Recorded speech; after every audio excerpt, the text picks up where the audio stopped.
Welcome again, everyone. As you come in, feel free to click on the chat box and introduce yourselves. We are going to get started here shortly.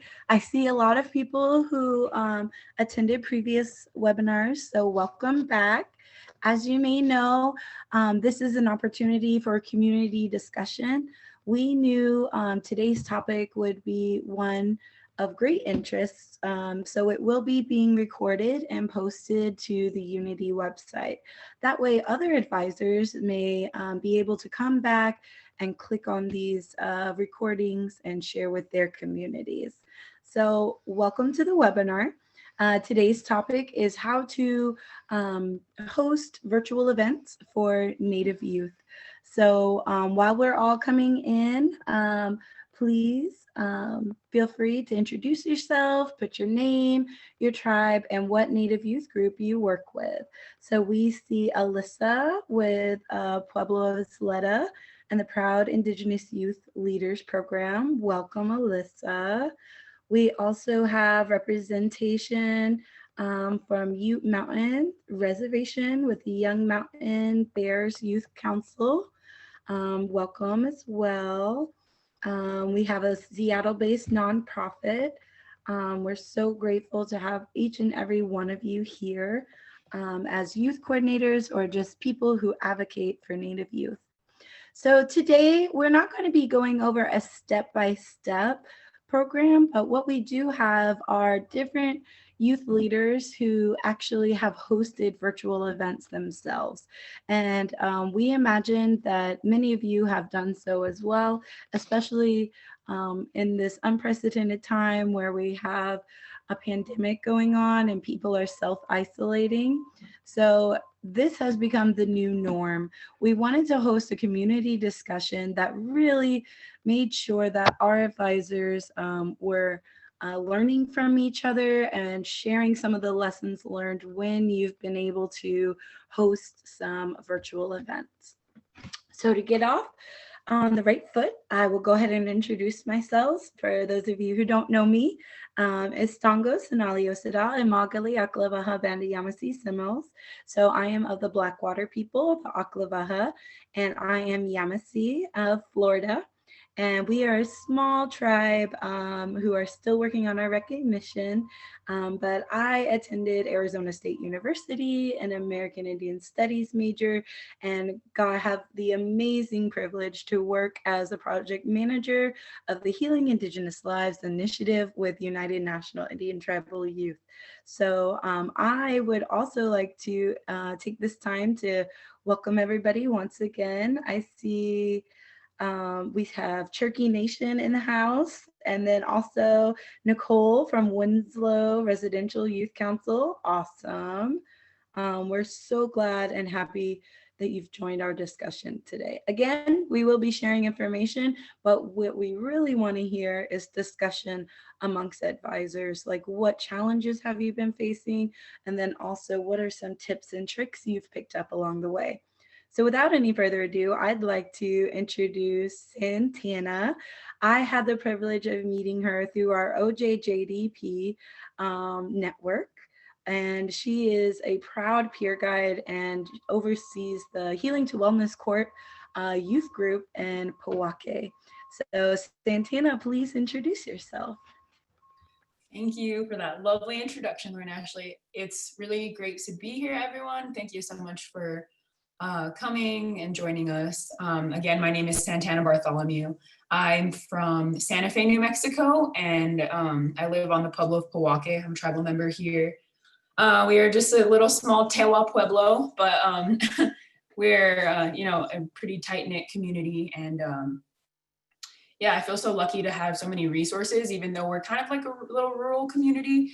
And I run like Lauren Ashley said, I run it's called the Youth Path to Wellness, Tribal Healing to Wellness Court. So we work with like 20 years old and younger, but we also have an adult Healing to Wellness Court where we're working with people just from all walks of life, all ages, all the surrounding pueblos, including, like my cousins from my own pueblo. So I've learned so much in the past like 2 years. It's just been a roller coaster ride of kind of learning how, all of this works. And I've also, I took a youth group. Actually, I kind of like got a youth council together at the beginning of this year, and we were able to attend the mid-year conference in Arizona this February. So that was a huge like new learning experience for me, just as an advisor on its own, but also just as a peer guide and being a part of Unity. And I just feel so lucky to to be here and to be meeting all these people. And Lauren Ashley is awesome, and we have another amazing girl who's going to hop on with us too for this webinar. So thank you again for having me, guys. I'm excited to start talking about all these fun topics. Yeah. Absolutely. And I think it's such a pleasure because both Santanna and Dr. Leslie Locklear will be joining us later. Not only do they serve in leadership capacities as like young adults in Unity, but they also took on the responsibilities of being advisors themselves. So they serve these dual roles so they can see both receiving programs and then also having that ability to lead their own youth councils in their home communities based on their experiences. So Yacht A, I see Dakota Jim from Native Health Initiative, the Healers of Tomorrow Mentorship Program, and welcome Cow Creek Tribe. We're from Oregon. Kelly, we're so excited to have you back. And let's go ahead and get started in a good way. I would like to ask one of the advisors to take a healthy risk and open us up for prayer in a good way, just to bless all those who are overseeing Native youth programs and anybody who may be going through illness at this time, that we can bless them and just heal those in our network of everyone who reaches out to Native youth. So go ahead and unmute yourself for anybody who would like to volunteer for prayer and open it up in a good way.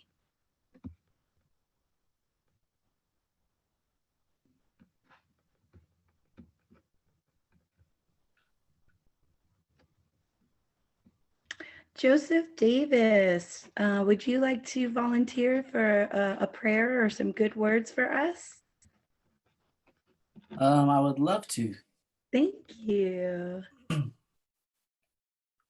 Creator, we come to you today to share words with one another and to hopefully provide some inspiration and to stay focused on all of our missions as youth councils, as youth organizations. And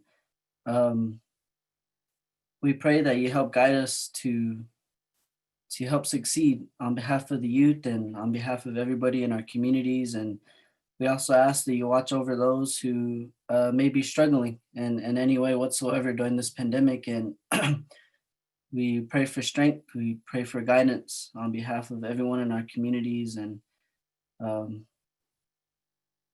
we thank you for allowing us this opportunity to come together and to utilize technology in this way.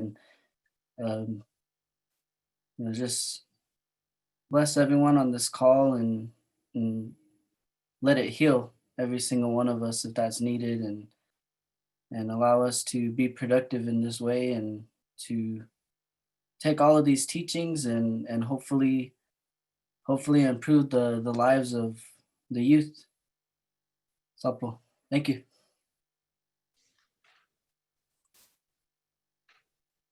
Thank you so much, Joseph. He is a wonderful person to know. We have the privilege of working closely with him under his leadership and guidance of the National Unity Council and Executive Committee. Joseph was able to create an amazing initiative that focused on Home is Here and really incorporating foster youth into the Unity Network, which was never done before. And I just applaud Joseph. And would you mind telling us where you are now, where you work now with youth? Yeah, thank you for that intro, by the way. Yeah. Good afternoon, everybody. My name is Joseph Davis. I am one of the coordinators for the Ak-Chin Youth Council. The Ak-Chin Indian community is one of 4 Altum communities throughout Southern Arizona. I've been here for about a year now. Thankfully, in our circumstance here, the community has 2 coordinators. So I'm thankful for that. And yeah, that I'm here representing the Ak-Chin Youth Council, but I'm originally from the Gila River Indian community as well. Awesome. Thank you so much, Joseph. So I'm going to turn it over to Santanna now.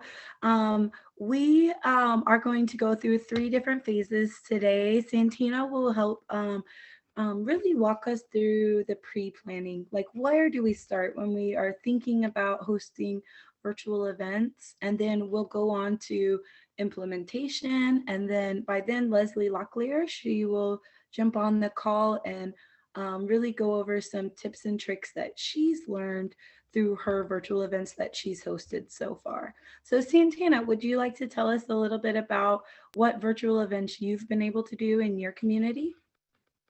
I would love to. Okay, so I'm trying to think of, there's been definitely quite a few. Some of the main ones that we've done in my community are, we did a virtual GONA event, which is a gathering of Native Americans.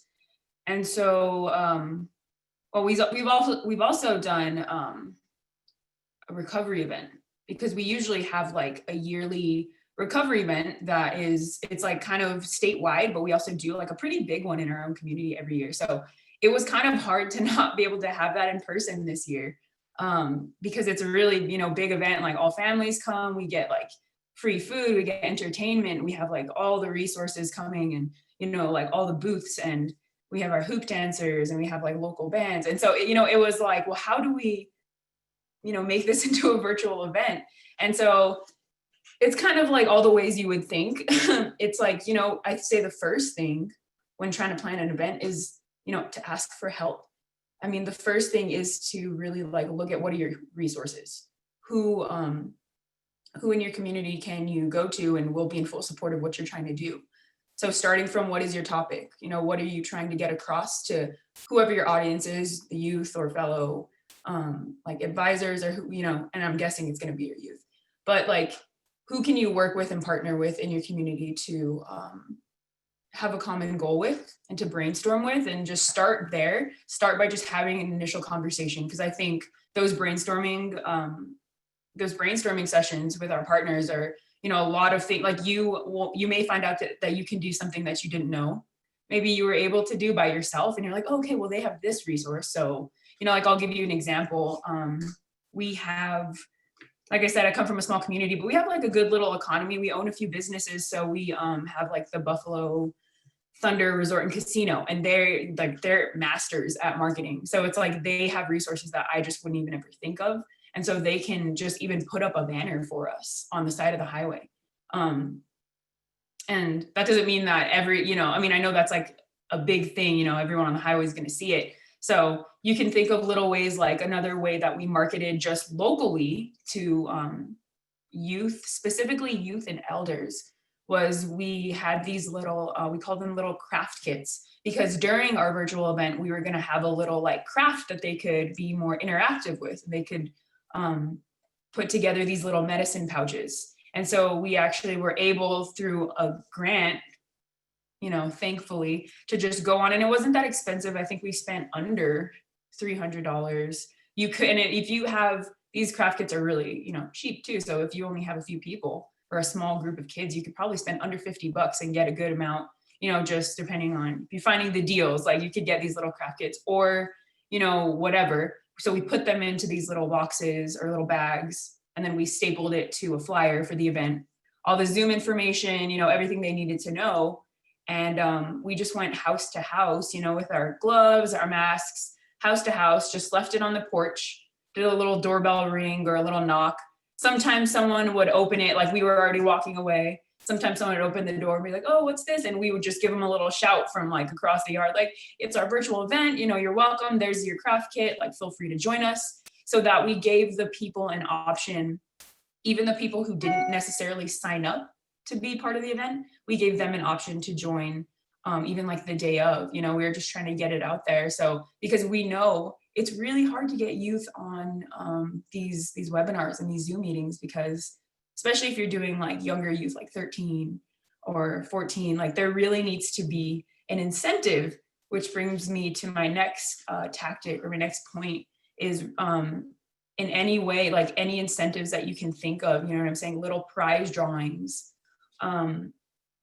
little things that they could win. I know for one of our events, we did prize drawings like every 20 minutes. And it was just little things like water bottles. We have, like I said, we have a local like pizza shop. So we just asked, literally, we just went around and we asked, can you guys sponsor this event? We're trying to get youth involved. Would you be willing to sponsor this event for us and just give us like a free, like large pizza or something like that? So even just like little stuff like that, where they get this, you know, little, this free pizza just for like joining. And so we want to give incentives for just even joining and just even coming and being there in the first place. And also for like staying throughout. So that's why we kind of did prize drawings throughout. And we did like headphones, just little things here and there that, I mean, even if you have a pair of headphones, like I want a free pizza and I was happy, you know, I'm supposed to be on a diet. I'm supposed to be eating healthy, but I'm like, you know, this is my, like, it's okay. Like I felt really good just winning something. And so I feel like just taking that into account, and I'm sure you all know your youth or your community really well. So you need to, you know, just brainstorming, like what little things that are affordable that, you know, could incentivize people's participation. And so let me see. Also, yeah, like things like the pre-planning process, you're gonna just wanna, I know like if you wanna do shirts, I'm just trying to throw out ideas to, if you wanna do shirts for even just signing up. We also made, and I know this is super popular now, making videos. You can just make a little like marketing video. Something we did was we asked, I just thought of like specific youth and specific people to ask, can you video yourself answering this question? Just a short little like, you know, selfie video. Like, how have you been doing during COVID? And I asked them little questions. And this is just an example, like, you know, what are some healthy things you do during your day during the quarantine? And so I asked like several people, I think I asked like 20 people, but I only got like 7 or something, which is fine. You're going to need to like overshoot. Like, so if you want 20 people to come, like, I would say like really like get like 75 invitations out there, whatever your method is. And so they just sent in little videos. So there's no contact or anything. It's just like, but they're really personal. And there's something really beautiful about getting the little like personal video. They sent them to me, and then I just strung them together in like iMovie, and then just put, you know what I'm saying? Put some pictures, and then I did just a voiceover, you know, come to our virtual GONA, you know, there's going to be little prize drawings, or we're going to do a craft kit together. And yeah, so something like that. That's just kind of an example of what we did, is getting people involved. So it's like, if that person sent a video of themselves in for our marketing video, I think they're more likely to be like, oh, well, what is this? You know what I'm saying? Like maybe they were on the fence. I think it's just more likely to get them to attend. And that's something that I always think about when I'm planning an event, like who's going to come and why are they going to want to come? Like if you need to put yourself in their shoes, like what's my incentive? Like, what am I going to get out of this? And I know, I mean, sometimes we have to go above and beyond and be like, oh, well, here's an incentive, this and that, you know, and that's just, you know, your community more, you know, you know what they, maybe what's going to pique their interest. And it's just generally harder to get youth on webinars than it is to get adults on webinars, and just thinking what kinds of things are they going to want to see. And so we can go into a question now. We have 3 different ways to participate. You all have 3 different ways to participate. So that's speaking up. Go ahead and unmute yourself, like jump in anytime, add some input, or you can type in the chat box. And then we also are going to be using menti.com. So you all can go on menti.com, type in the little code, and then look at the question there. So yeah, we'll pull our first question up and just kind of get it, you know, it'd be great if you all, especially because we're taking in consideration, maybe some of you haven't planned any or hosted any virtual meetings, and maybe some of you have, and it'd be awesome for those of you who have some experience to kind of put that out there, and just to let other participants know. So the first question is, what creative ways can you think of to market your virtual event to encourage participation? So this is kind of regarding the ideas that I had just thrown out there. So if anyone's willing, please speak up, and if you can throw anything out there, that'd be awesome. Maybe it's something that I'd never thought of or heard of before. How can we get creative in marketing our event?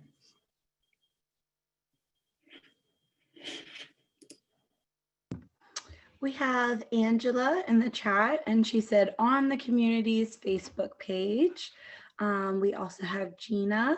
She said social media, TikTok, Facebook. That's really exciting that they put TikTok on there as well. And social media is broad. Have you used social media in Powake? Yeah, the Pueblo of Poque has its own Facebook page. So I had to go through our leaders and be like, hey, like this is what the event we're doing. Do you guys support it? This is what I had to send them, like a video so they could actually see a draft of it. And they're like, yeah, it's good, just to get it checked off so that we could put it on the Pueblo of Poque Facebook page. So we did use Facebook. I also posted it on my personal Facebook, but then you just have to consider like who's going to see this. Are the people that I want to come going to see this? Like I use my Facebook more for like a lot for unity and for youth type community stuff. So I do have a lot of the youth as my friends. And even like tag people, you know, like tag specific people that you want to see it. I got to get with it. I don't even have a TikTok. So, but yeah, if you totally communicate with people through that, that's definitely like something that I think they're on all the time. School newsletters. Yeah. If you have a connection to your local schools, like definitely it's a way to go. Yeah. And Cynthia said to send out DMs to make it more personal. Yeah. And that was the idea too. I think if you have maybe like even a core group of youth that you really, maybe you have like 10 kids and you're like, I really want them to come. Like I would say send out a personalized letter with their name, like, dear Michael, or, you know, Michael, we would love for you to join. You know, you've been, you know, part of this youth council for however many years, like we need your experience, just giving them that like that sense of like responsibility and like, so they have that buy-in and they want to see this, you know, event succeed as well. That's a great one.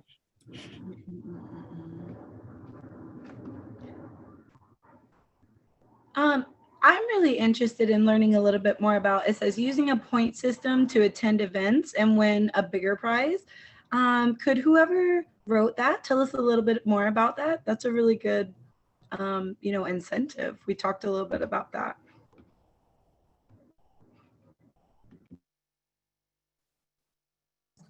Sure, sorry, this is Kristen. I don't work with the Youth Council. I work here on Northern Arizona University campus in Flagstaff. But I definitely work with a lot of like chapter houses and engaging youth in different ways. So one of the ways that we've encouraged just our students to attend virtual events has been to sort of like use a Jeopardy style system for students to like gain points and keep track of their points for different virtual events that they attended. And then if they were able to attend like 5 workshops throughout the school year or the, you know, fall semester or something like that, they were able to get use those points for a bigger prize. So one of the things that we had was a person donated an iPad, a brand new iPad. It wasn't like brand new, but it was fairly new enough for students to want to use those points up and put their name into that drawing. So we actually had a little bit more engagement that way. That is awesome. That's a really great idea. And it's good to encourage people to come back. That is not just a one-time thing. A lot of times when we're planning events, one thing that to keep in mind is that, you know, we want them to stay engaged. It's not just a one and done thing. So I really like that. Would anybody else like to share?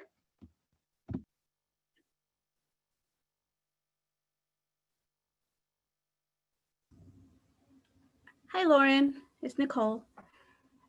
So one thing we've been doing this month is hosting virtual exercise workshops. And we did one on Monday. It was Powwow Sweat. And it was a little bit, I guess, strenuous. But last week we did a different one. It was a light to moderate exercise. And we did really good with the one last week. We call it Sheep Camp Fitness.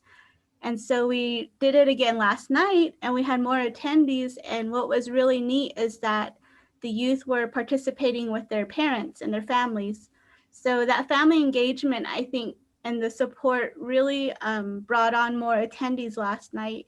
And they had fun because the way it's set up is like, I basically just kind of thought of like going to my grandma's house during our breaks, you know, growing up as a child and all of the chores and duties that, you know, we had to do as kids. So I utilized that with different stretches, you know, as like, you know, feeding the horses, stretch over your head, and walking after the sheep, and turning on the water at the trough and all that kind of stuff. So it was really fun. And I think they got kind of like a trip down memory lane also. So I think engaging the families with their child, or the children and the parents and the rest of the family members, really helped to get more attendees involved. I absolutely love that, Nicole. So when you were thinking of creative ways to market, did you send out little sheep or something? That would have been adorable. Oh, I did little flyers. I used the Instagram Create, and they have like some cute emojis and stuff like that. So I used the bright colors, put little sheep on there, and just a really simple flyer with not too many details. And just mentioning, I think, that it was a light and moderate workout, it kind of brought more people on because they probably thought it would be something really strenuous to do. So yeah, but we used, I put it in our Instagram story, I put it on our Facebook page, and we also did mass text, and also we have a some other form of, I don't take care of the distribution, but yeah, we try to get it out there as much as we can. Awesome. And in fact, we have one tonight. If you guys are not busy around 6:30 Mountain Standard Time, we'll be doing a blue corn pancake food demonstration. So I can put the information in the chat box. Please do. That sounds delicious. Awesome. There you go. She's already marketing it. Look, she's There getting you go. See, right there. yeah, and getting on, like, because we have like, I think we have like weekly meetings that are just like update meetings and stuff like that. So a lot of like tribal members get on those, and a lot of parents get on those. And so even if you can jump on just like Nicole did and just be like, hey, by the way, you know, we're doing this, it'd be great for you and your kids to join. Just a quick little plug wherever you can get it. Absolutely. So does anybody have any other questions for Santanna around marketing or any of the apps that were mentioned here today before we move on to our next section? I do. Good afternoon. My name is Karina Watson. I work for Division of Behavioral and Mental Health Services, and I'm kind of taking care of a lot of the media stuff on that page. I wanted to ask how, because youth are, you know, primarily that's on computers all day, maybe they have Zoom burnout or whatever. So what creative ways, as far as when you're planning, do you keep that in mind, knowing that they're on school all day and, you know, they're on the computer all day? So like what other ways, I guess, besides like maybe doing a virtual class, maybe like, I don't know, if like a challenge or something like that, that they would want to do on their own? Yeah, and that is I think the real question is a challenge, because they are doing school on Zoom, and it's like, oh, I don't want to be at the computer and all this stuff. So I think just thinking, okay, what aren't they getting at school, like on those Zoom, like what maybe even asking how those are going, and just see, like, getting an idea what's going on, and just being different from that is one thing. Obviously that's a challenge.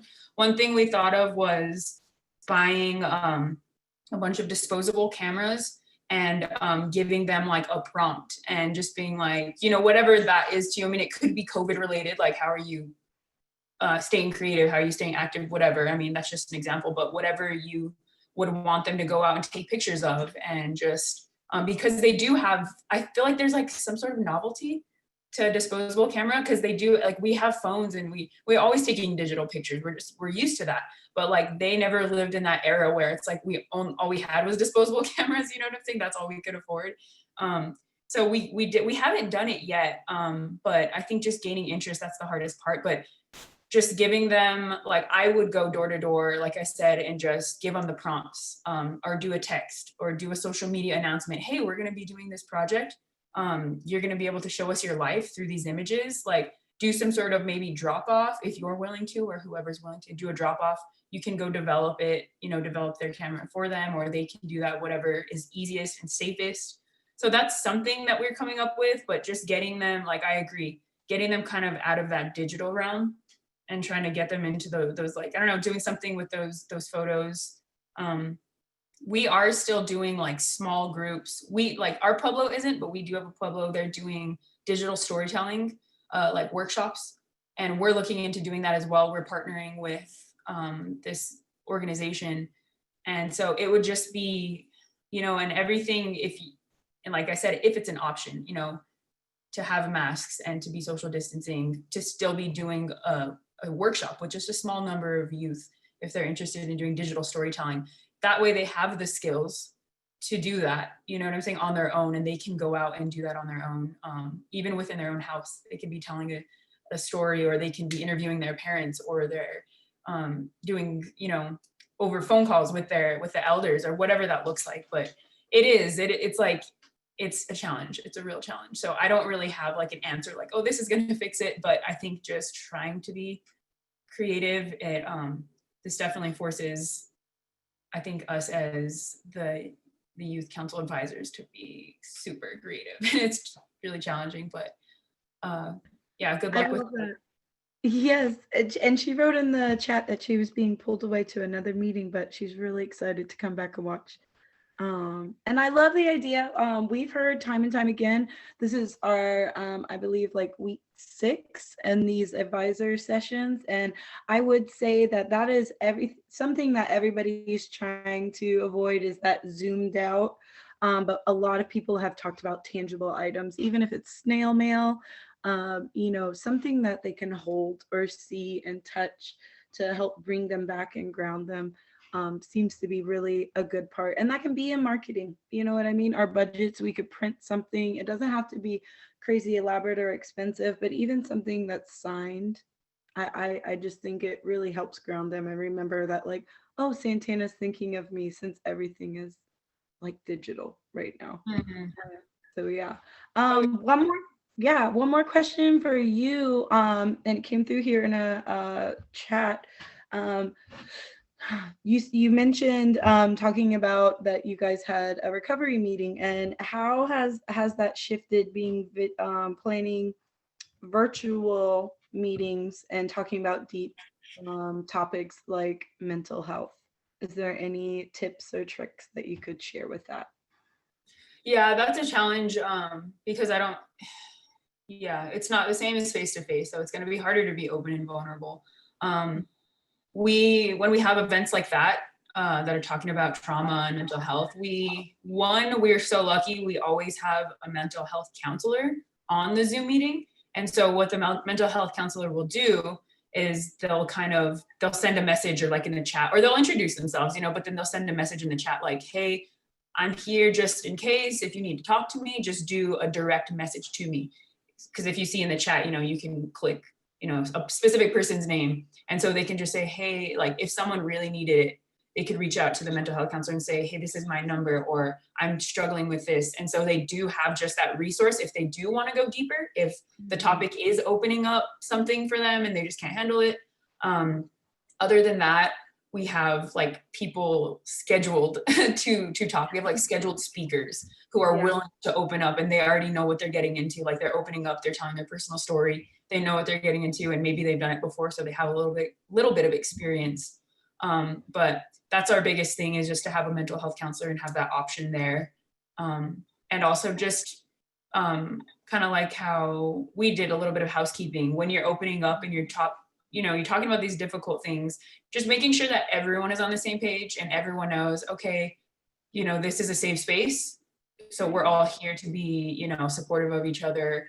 If someone does speak up, like make sure you're muted, so that there's not a bunch of background noise while they're trying to speak and they feel, like less important or something. And then also just being supportive and not attacking them in any way, and just all of those just respectful things. Yes. I think we should do normally. That's so wonderful. Yeah. And it's so funny. I think, you guys are experts at planning events. And I think just we've heard from Unity advisors, it's kind of daunting um, to actually, take a step in the virtual realm if we've never done it before. But I think, you've mentioned some really great marketing and materials and pre-planning things that we can really take home. I also wanted to just acknowledge Cynthia. She wrote, just sit and visit and laugh and ask, if they would like a vent session.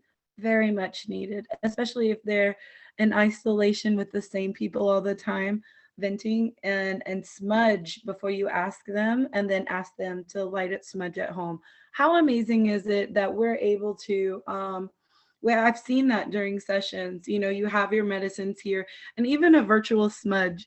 Change Rush, anytime somebody says something really funny on Zoom, he's always like, oh, yes. And he'll like take out, and it makes everybody laugh. But it's true. Like even the image of burning medicine, it opens up our minds and we can feel that virtual smudge. But to do it and ask them to light it at home, that's another just really great creative way, especially if you're going to do something like a GONA or something about mental health. That way they have those medicines ready for them, and that could also be a marketing tool, sending them seeds or sending them cedar, sage, tobacco, anything. And it can be just tiny little pieces. um, it's just a great creative way. So thank you for that, Cynthia. And then Allison, a prize could be some really um, styling native inspired masks. Oh yes, I am in love with Indian country right now because we just take something. I'm waiting for my something else mask to come in. We take things and run with it, and we are the expert bedazzlers on the planet. So I've seen beaded masks, I've seen cedar masks, I've seen all sorts of things, and I want to collect them all. They're kind of like pogs now. I have my mask collection in my storage.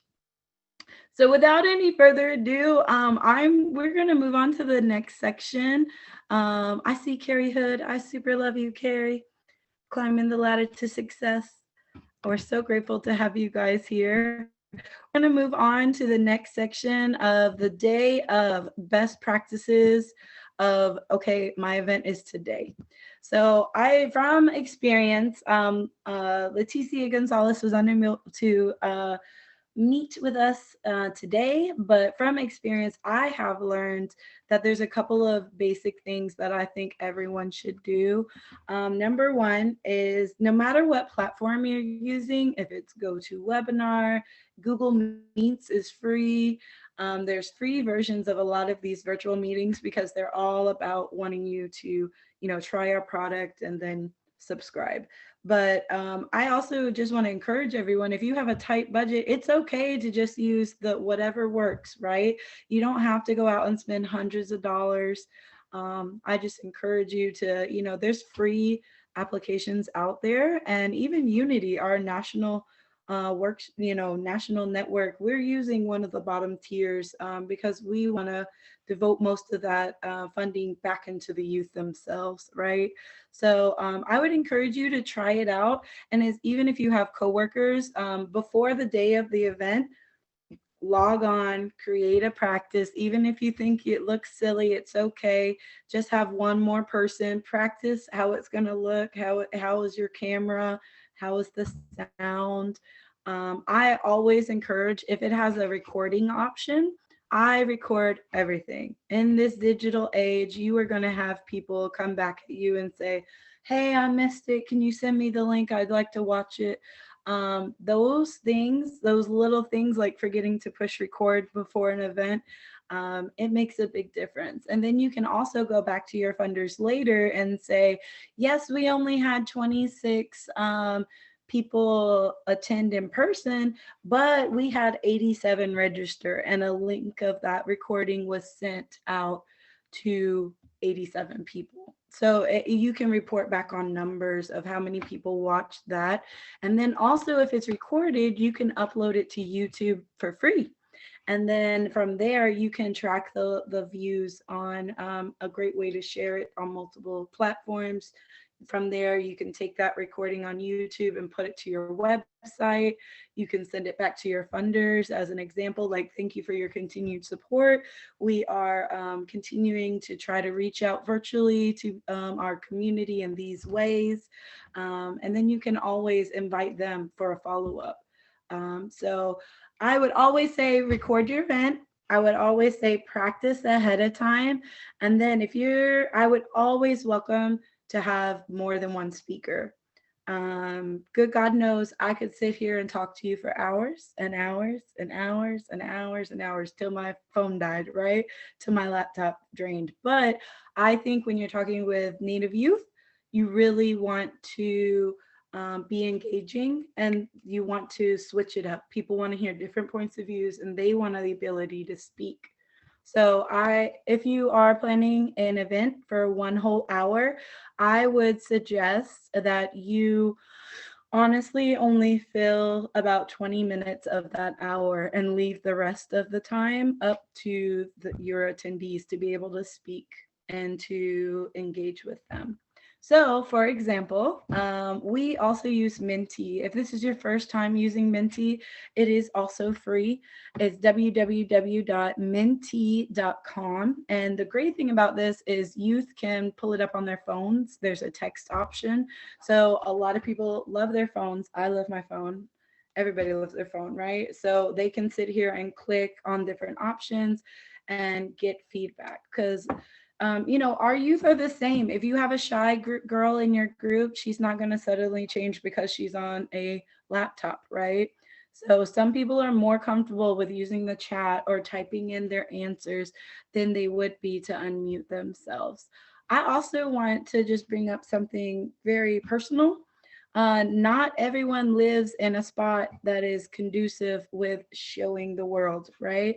And what I mean by that is not everybody has a happy home at home that is safe and quiet, or that they want to show their mama's best res trailer, right? So, we want to encourage people to use their video camera, but also being understanding that not everybody, there may be babies crying in the background, there may be auntie yelling at her soap opera, all sorts of things could be happening. But just the simple fact that they're trying to connect, we want to be able to use different platforms, right? So I'm going to open it up to you guys. If you could go to www.menti.com, you can also use Menti as an actual slideshow in PowerPoint. Michael Preston is the absolute best at this that I've seen. So if you ever have a chance to reach out to him as well, go ahead, and he gave us a tutorial on this. Use the code 5504098 and go ahead and answer this. From one advisor to another, what would your advice be for a first-time virtual event planner? So this is the day of, maybe they're nervous. What would your number one advice be to them? And we actually have Dr. Leslie Locklear with us right now, and she'll be taking over the next portion of our training. So Leslie, what would your advice be for a first-time virtual event planner? Sure, I think this is perfect and goes straight into kind of what I wanted to share. So my group is the North Carolina Native American Youth Organization, and this summer, a month before our annual conference, we did decide to cancel and conduct a virtual conference.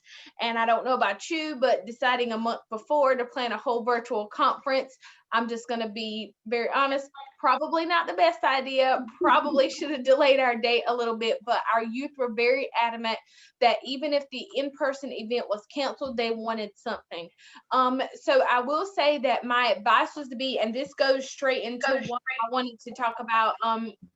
First of all, what we really value having things pre-recorded. So while the live thing is really nice, at that time we didn't have the capacity to just have all of the things. We didn't have the money to invest in the platforms that allowed for all of the live streaming and all of the features. So we decided to ask people to pre-record their workshops and pre-record them speaking, which was really important for us. And Lauren, I'm not sure, do you want me to go ahead or do you want to share some that are posted here? Yes, let's share some and then I'll hand it right over. I think that's so important.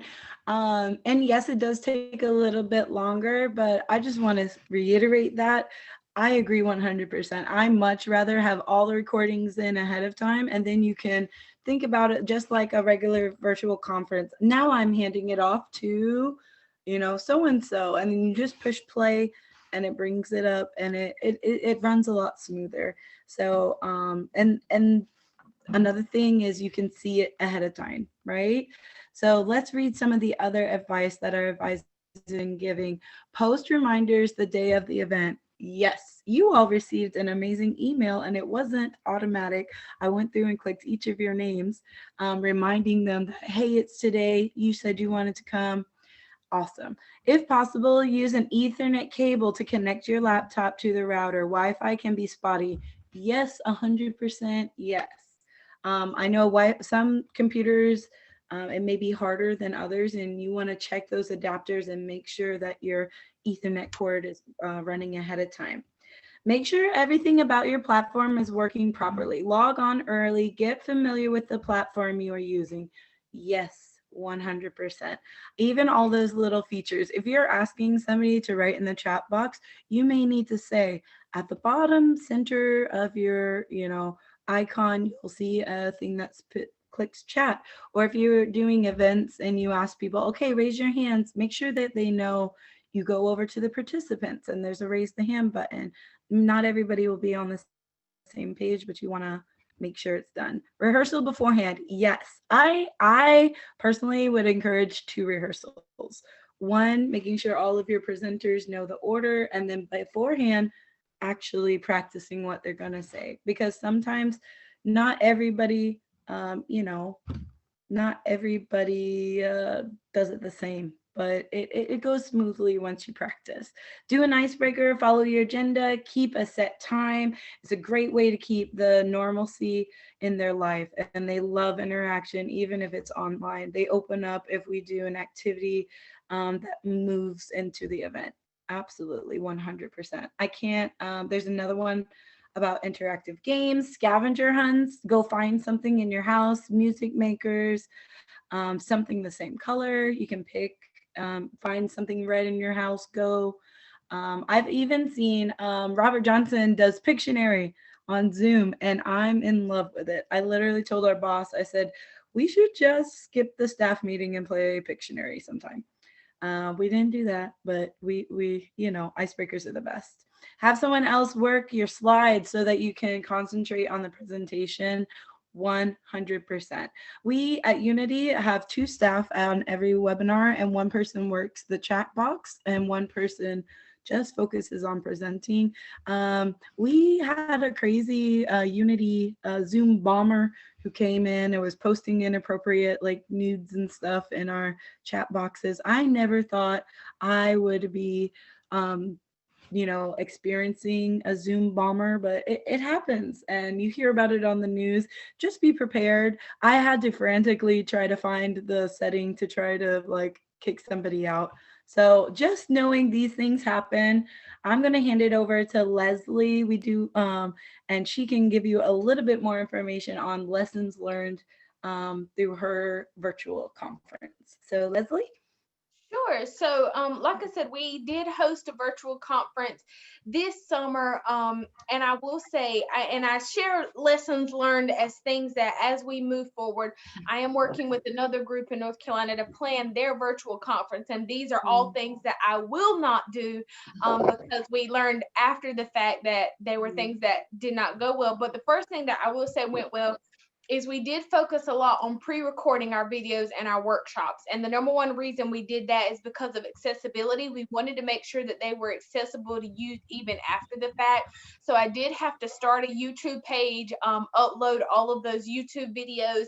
But even from lessons learned, I realized that we need to give people a significant amount of time to record.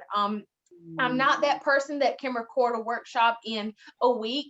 So I need time to, of course, everybody has a 40-hour-a-week job. So realizing if you're going to ask people for that, the conference that we just asked for videos for is not until March. And we just asked starting now for the videos so that people can kind of prepare ahead of time to give them that leadway. So again, when we spoke to our youth, we wanted to make it accessible. So our youth do not like Facebook. They do not get on Facebook. They said it's for the old folks. So here we are, me, the old folk on Facebook. So what I had to do was find a way that was accessible to them. So they wanted it on YouTube, and they wanted also live videos on YouTube. So we decided to use YouTube as one of those tools as well, which was really important. And I know somebody mentioned this before. What are ways to engage with them when they are zoomed out? So what we have decided to do, we have invoked the use of challenges. So for example, right now we are still moving forward with a lot of our community service. So we are doing a teacher raffle. So we had items donated, and we are having our youth share our photo and tag their favorite teachers, and we are gifting them with donations for the teacher raffle, which was a way to continue to keep them engaged. Another thing that we talked about and that was really important to us is that my youth, and I have an executive committee that I kind of run things by, and they were very staunch about the fact that we want things posted on Instagram. So my primary mode of communication is Instagram. They love Instagram. It's very easy, short, and accessible to them. So instead of always doing videos or webinars or workshops, we do something called Instagram takeovers. So this may be, for example, we focus on college and career prep. So if a local university is like, hey, we want to recruit Native students, I volunteered to let them do an Instagram takeover on our Instagram for a day, and they share information all throughout that day. They usually give away prizes. A lot of our youth really love that. So this fall, we've kind of upped the ante on our Instagram takeovers, and that's been really nice. And now we're moving into having Instagram takeovers for people in certain careers. So I've had occupational therapists come in and do a takeover and share her day. So all of these things just to expose youth, but not have them sitting at a computer for like an hour listening to somebody talk. We've also found it really beneficial, and Unity does this as well, so I stole it from Jared, was having two people jump on a live and just have a conversation. That has been really helpful, as opposed to one person kind of sharing and it being really awkward as you wait on questions to come in, but also making sure that those Instagram lives are saved and students can go back and revisit them. Again, accessibility and making sure things are pre-recorded is really important.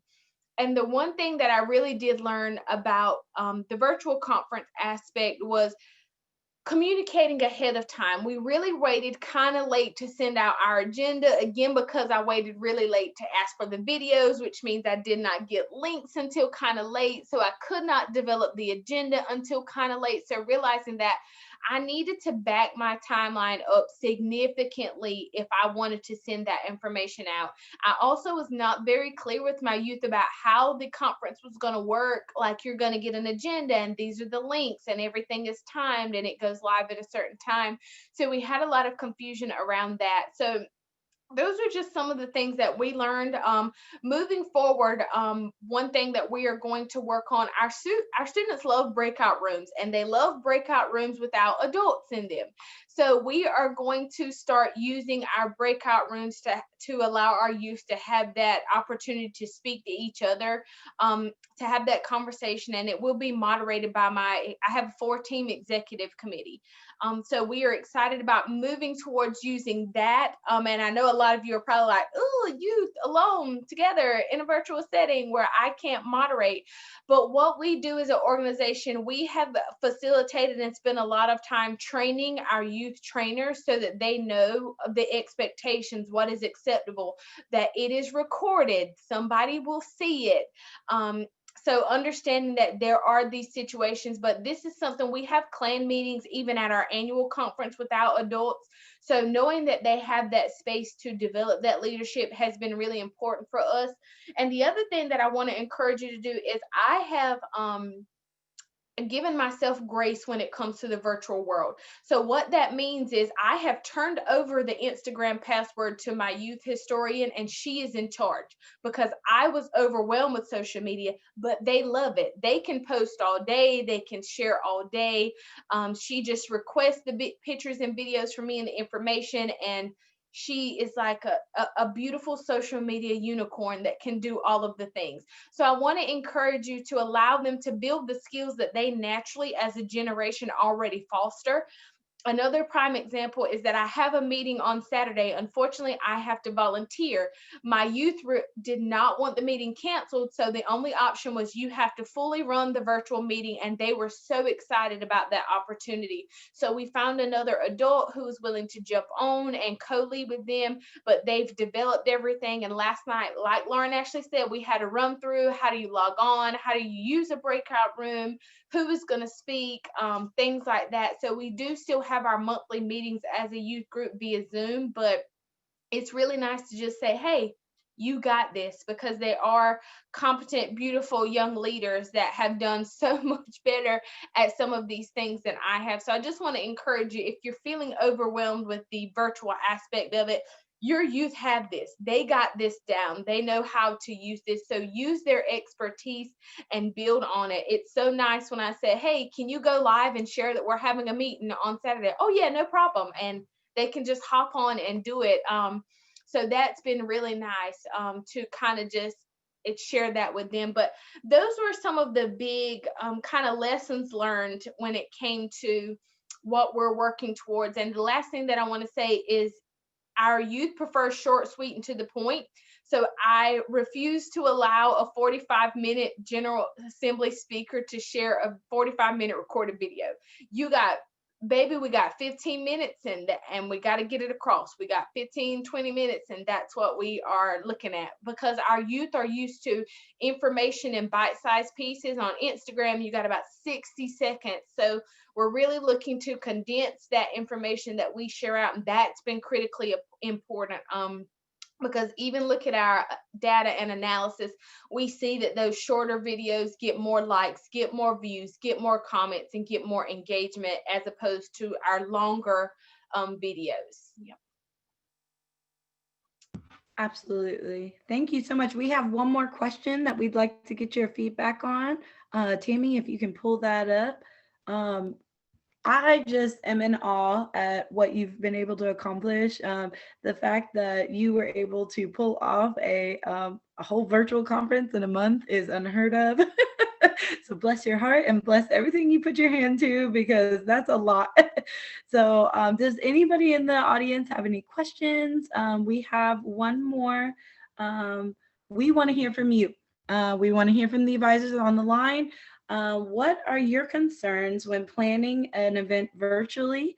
You can ask Leslie or Santanna directly, and please type in what obstacles you feel you will need to overcome, knowing your community and knowing your youth specifically.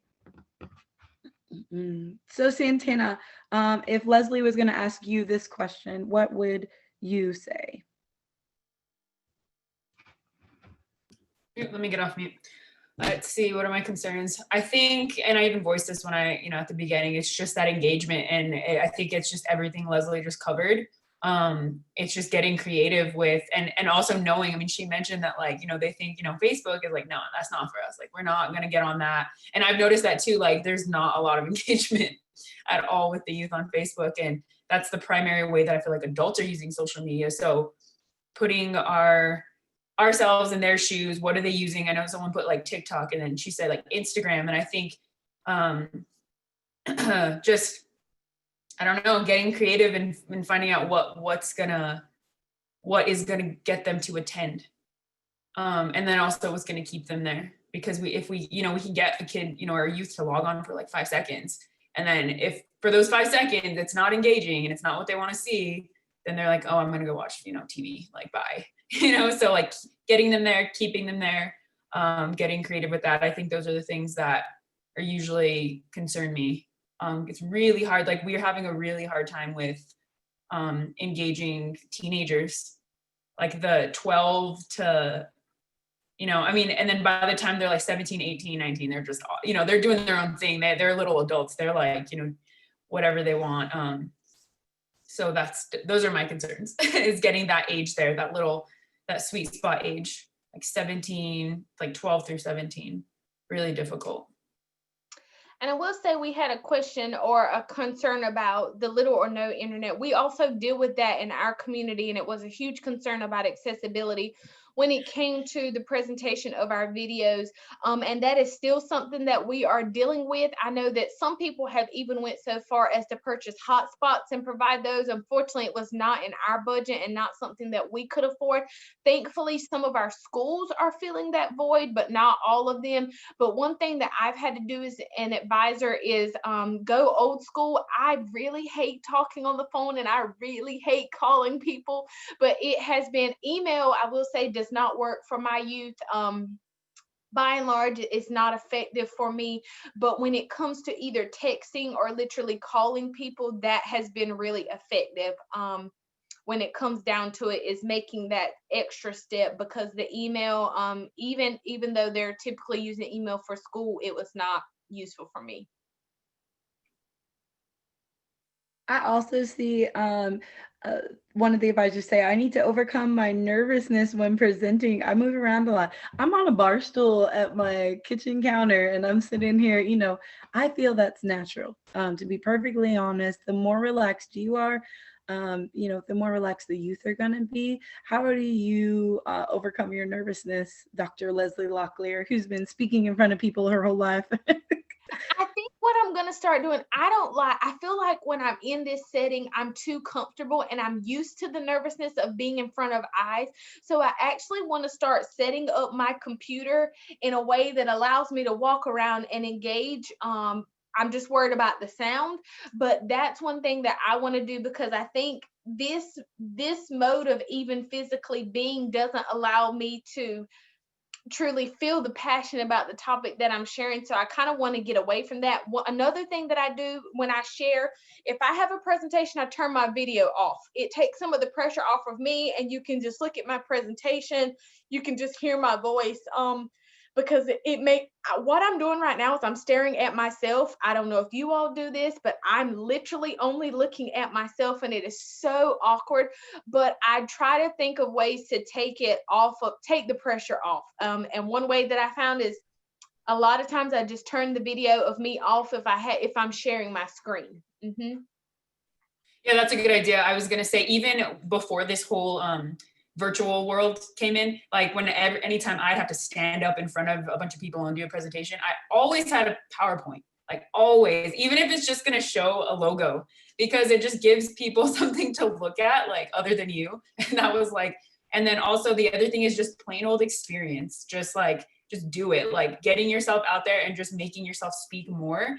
You'll get more comfortable. It happens, you know, like you got to confront it.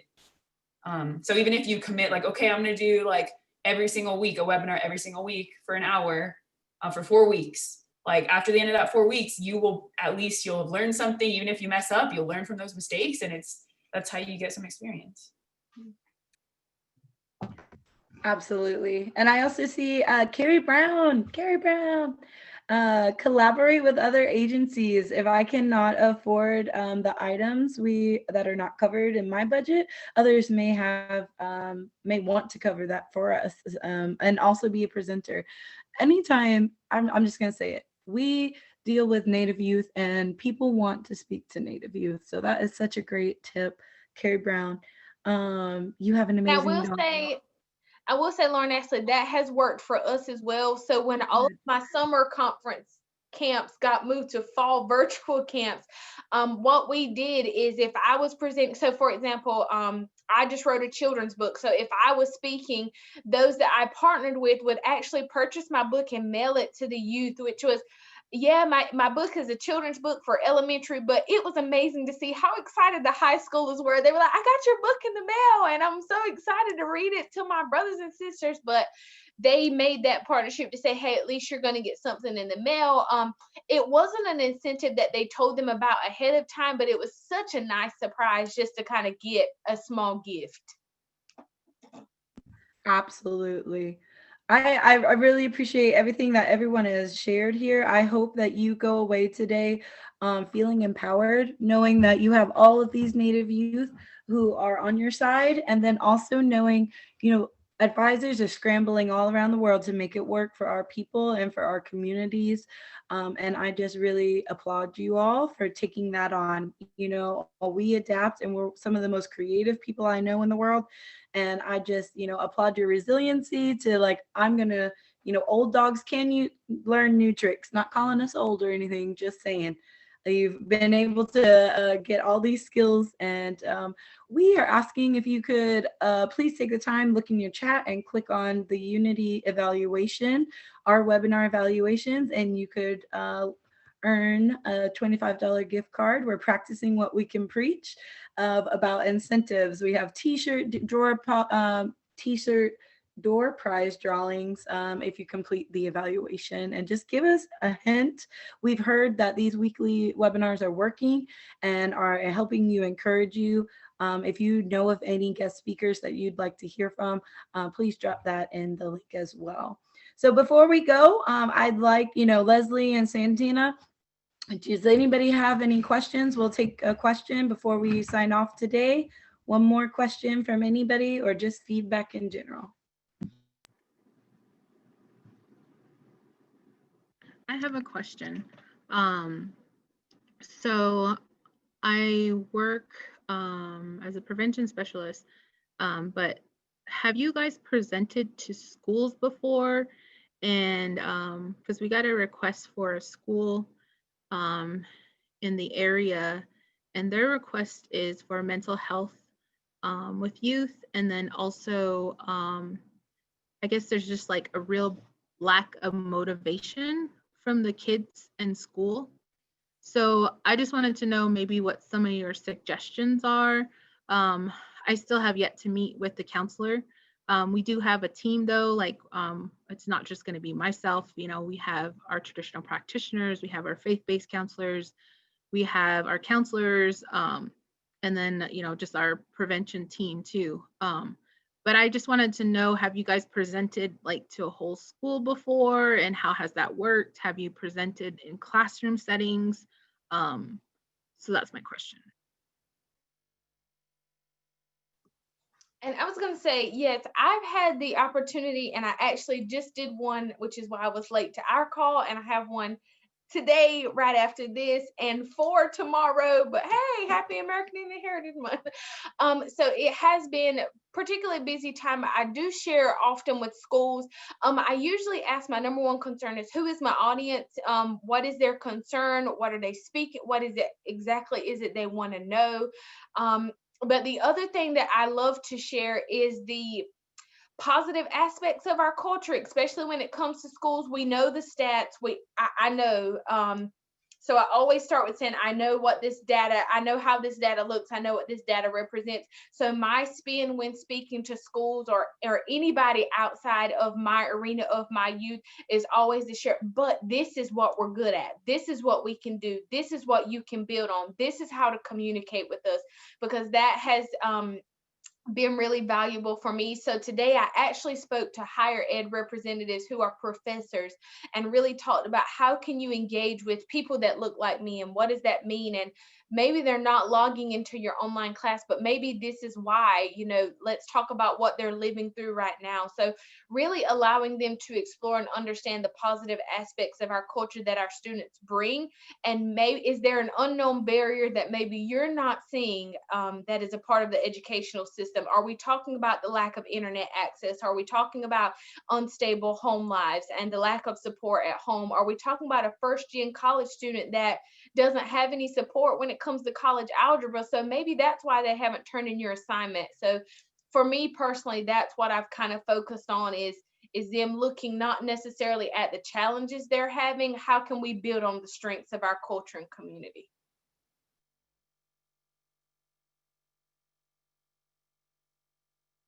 100% yes. I would also just add, if you are doing a classroom, if you can request that the classroom also has a a camera. That way you're able to see the youth and do some of those interactive, oh, hey, third row back, I see you snoring. It's okay to have that interaction and be able to actually see them. It kind of helps a lot, actually. Great question. So we were having some problems with our evaluation link, but there is a longer evaluation link. Please try again if the first one didn't work for you. We also will be emailing that out to everyone. So any closing thoughts, Santanna, Leslie, before we sign off for today? I'll just close in saying that if you have an event and maybe it does not go as planned, I know we've had quite a few with my organization, then really have a conversation with the youth. So I lean on my executive team a lot. What went well? What did not go well? How do we improve? Do we need to use another platform? Was the person just boring? Did they just suck? And that's okay too. Then we just won't invite that person back. But realizing that there are things that our youth provided feedback, and they were critical to our virtual conference. And they've completely reshaped what we want to do in the future because of their feedback. So allow them to be the experts in the content they want to receive has been so important. Yeah, I would just echo that. And Leslie she's a lot more experienced than me. So I'm even like learning from her, like, from this is great. But yeah, evaluation, just honest evaluation, what didn't work, like, and just be honest with yourself. And yeah, like she said, phone calls, calling the youth. So how'd that go? Like, I really, need your opinion on this. And yeah, just consistency, if you're not consistent, the youth have no incentive to show up or to be consistent. Like, oh, if they stop trying, why would I try? So just be consistent, even if you're not seeing a lot of, maybe the numbers or the participation that you want to see that very first time or the first few times. Just stay consistent, because that's what they really need. But other than that, just thank you all for attending. And I know I learned a lot. I hope you guys took, a lot of away a lot of good things from this. And feel free to reach out to me. My email is s.bartholomew@pewaukee.org. I can just put it in the chat, but just feel free to email me questions, or if you have any ideas that you're thinking of. Perfect. So once again, we want to thank our sponsors. This was only made possible because of Nike and Seven and their team, and the long partnership that we have with NBC Universal Comcast has actually been able to, help us get these technologies. And we have another workshop next Thursday, and that focus will be on digital media and digital storytelling for Native youth, and specifically using TikTok. So for all of you who have not joined on the TikTok bandwagon, our male co-president, Scotty Miller, is like a TikTok king. They should let him be an official sponsor or something. So if you're interested, we hope to see you again next week. And with that, we send you off into the world with light and love, and we appreciate you, and we hope that you have peace in your home. So thank you, guys. Oh, we didn't take a picture. If you want to go in the gallery view, go ahead and let's see your beautiful face, and we're going to take a group photo before we go. Thank you so much, everyone. Let's see your shiny faces, fried bread grease and all. We love you. Hi, Mary Kim. We appreciate you guys. All right. Okay, on 1, 2, 3, let's say unity. 1, 2, 3, unity. All right. Thank you, guys. You have a blessed day. Stay safe.